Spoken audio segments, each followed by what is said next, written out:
Hello friends, good morning সবাইকে। চলে এলাম আবারও আমার রান্নাঘরের একটা নতুন রেসিপি তোমাদের সঙ্গে শেয়ার করবো বলে।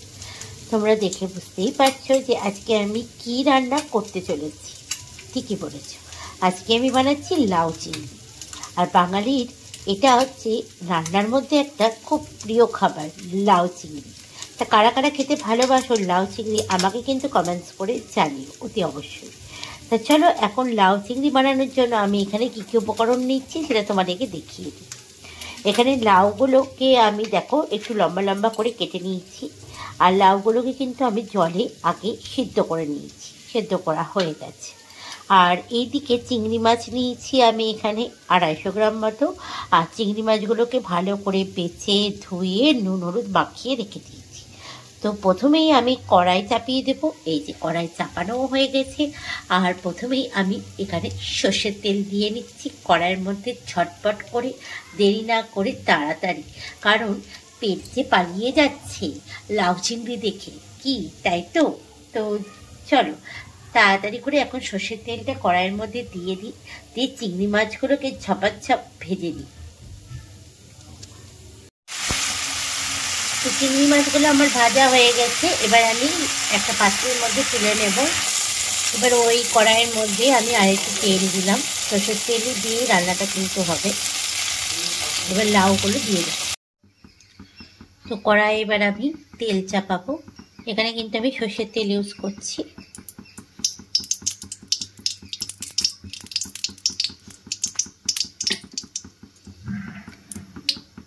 তো তেলটা আমার গরম হয়ে গেছে দেখতেই পাচ্ছ। এবার আমি সিদ্ধ করা লাউটা এর মধ্যে দিয়ে দেব।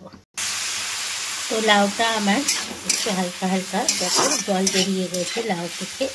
এখন এটা একটু হালকা ভাজবো, গ্যাসটা হাই ফ্লেমে দিয়ে এবার আমি এর মধ্যে লাউটা ভাজা হতে হতে এদিকে আমি মশলাটা বেটে দিই।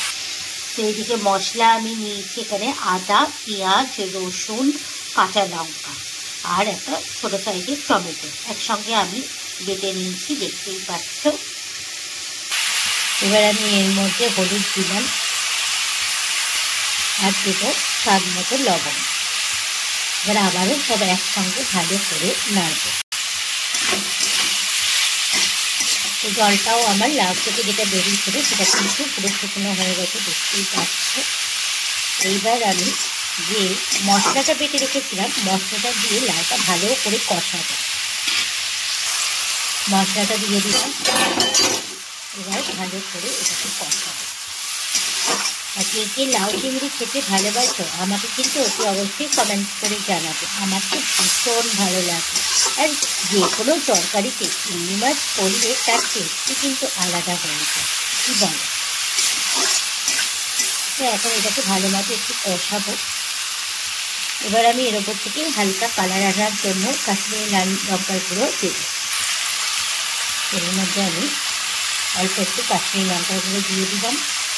এবার আবারও ভালো করে সব একসঙ্গে মিশিয়ে নেব। তো মশলা কষানো হয়ে গেছে আমার। এবার যে চিংড়ি মাছটা ভেজে রেখেছিলাম এবার এর মধ্যে দিয়ে দেব।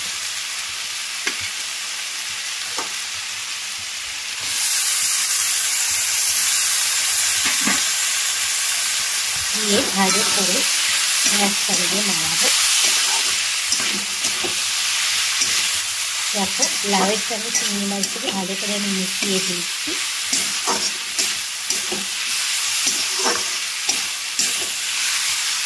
এবার একটু সামান্য জল দেবো, কারণ লাউটা তো আবার সিদ্ধই আছে। অল্প একটু সামান্য জল দেবো, জল দিয়ে ঢাকা দেবো।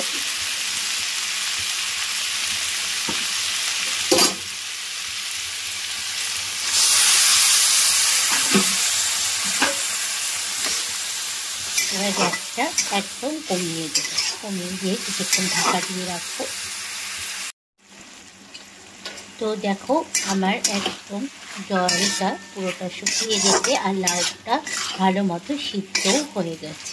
তো রান্নাটা আমার অলমোস্ট কমপ্লিট হয়ে গেছে। এবার আমি এর মধ্যে একটুখানি গরম মশলা দেব।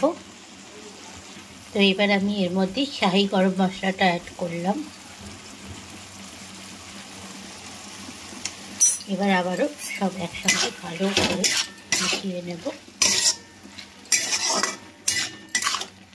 তো রান্নাটা আমার অলমোস্ট রেডি হয়ে গেছে। এবার আমি এটা একটা পাত্রের মধ্যে এটাকে গরম গরম সার্ভ করব। তো রেডি হয়ে গেছে আমার লাউ চিংড়ি। তাহলে এই রেসিপিটা তোমাদের কেমন লাগলো অতি অবশ্যই কমেন্টস করে জানিও। ভালো লাগলে একটা লাইক করো। দেখা হচ্ছে আবার একটা নেক্সট ভিডিওতে তোমাদের সঙ্গে। সবাই ভালো থাকবে, সুস্থ থাকবে। আজকের মতো সবাইকে টাটা।